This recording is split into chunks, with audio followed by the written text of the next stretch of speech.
আর এই যে মূর্তির এক মাটির কাজ, আর এখানে আছে মুখ। হ্যালো গাইস, এখন আমি রিভিল করব আমাদের মূর্তির কাজ কত পর্যন্ত হয়েছে, অ্যান্ড তার সাথে সাথে আমি আরও কিছু রিভিল করব। তো প্রথমে চলি আমরা আমার স্টুডিও, যেখানে আমি ভিডিও এডিটিং এবং কিছু নতুন নতুন প্রজেক্টে এখানে কাজ করি। তো দেখাচ্ছি তোমাদের যে এখন টেবিলে একটু নোংরা আছে, কেন এখানে এখন কাজ চলছিল সেই জন্য। আর তোমাদেরকে দেখাই, এইটা হলো আমার রুম, এটাতেই আমি সব কাজগুলো করি। অ্যান্ড এটা হলো বারান্দা, এখানে হলো টিভি, অ্যান্ড এটা হলো আর একটা রুম, এখানটাতে একটা আছে ইনভার্টার। আর চলি উপর দিকে নিয়ে যাই, যেখানে আমাদের একটা প্রজেক্ট তৈরি হচ্ছে। এটা হলো ছাদ, আর সেখানে আমরা ওয়াটার ফিল্টারের প্রজেক্টে এখন চলছে।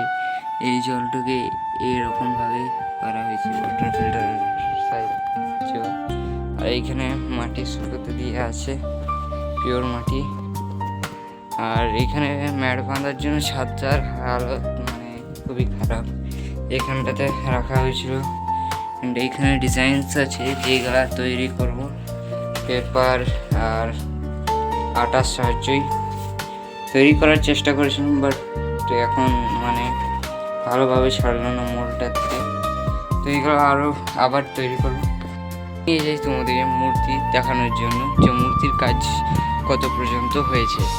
আর এই যে মূর্তির এক মাটির কাজ সম্পূর্ণ হয়ে গেছে, আর এইটাতে এখন এবার কখন কাজ হবে সেটা জানা নেই। আর এইখানে একটা গণেশ ঠাকুর তৈরি করছে আমার ভাই, যার পাটার ওই জলটা সব নাড়ি দিয়ে তৈরি করেছে। আর এখানে মূর্তির অনেকটা কাজ হয়েছে। এই যে বলো কোন নম্বর মুখটা ভালো লাগছে, এটা হলো 1 নম্বর মুখ, আর এটা হলো 2 নম্বর মুখ, আর এটা হলো 3 নম্বর মুখ। শিব ঠাকুরের মুখ এখনো তৈরি হয়নি, এটাও তৈরি করব।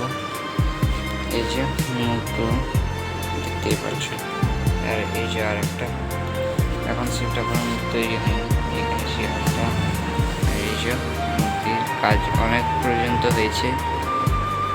আর এবারের প্যান্ডেলের কোনো ঠিক নেই, প্যান্ডেল হতেও পারে নিয়ে পারে কালী পুজোর সময়।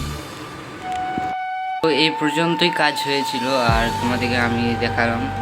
আর কোন মুখটা ঠিক আছে তোমরা বলো, একবার ডিসকাস করে সবাই মিলে, যেটাতে বেশি ভোট আসবে সেই মুখটাই আমরা কালী ঠাকুরটাতে লাগাবো। এখন অনেক টাইম, বেশি তাড়াহুড়া করার দরকার নেই। আর আসছি নতুন ভিডিওতে। Tata, good bye.